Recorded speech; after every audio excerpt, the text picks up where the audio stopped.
Anthabata ki politics tawrak palaibak thibani lakadawriba mikhal asida party ani asina khwaidagi kiriba asi RPI thawale gi mirep Maheshwar thaunau jam oiramle haina RPI Athawale Manipur State Unit ki Maike de Thamlakli Kaisambata Labour Party asigi loisang the Pangtok Papau gi mifama da RPI Athawale Manipur State Unit ki working president Laiton Jam Haridas na BJP amadi Congress ki Mihut Singh na taubangam daba thabakaya Maheshwar na tawrakpa asida kalak khambanduna Maheshwar bu namthana bahot narak palaibak thibani Manipur gi manglam chatta soiramba amadi paliba laingak asina tawriba asoiba sing puthorakpa asida miyambo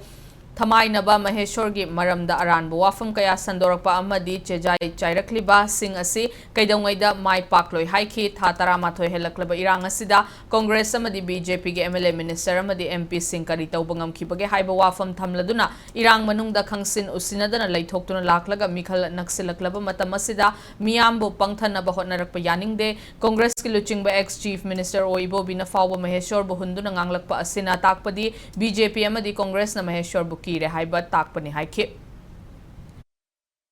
Makhoi MLA waribani makhoi honorable minister waribani amadi honorable MP waribani to moina kari do pungame adu matanja duda nipa masa sina chacharaga Manipur gi mapari naharo nahamcha sina chacharaga to kum tum makhoi na lon khoba khubadani yamna thak nem haiba tare amna thak nem karba politics sana bidana ngasi makhoina kiribse amuka so haijage Maheshwar na ka kharabadi Maheshwar na MP wai kharabadi soidina moi aranba mayam sing se loina puthoragni makhoi sing se soidina mai thi hodani haidana hogidang sabjeri imu asigi against ngangiba loina lena na chechai puthorok ba se hojigi amna live thiningai ni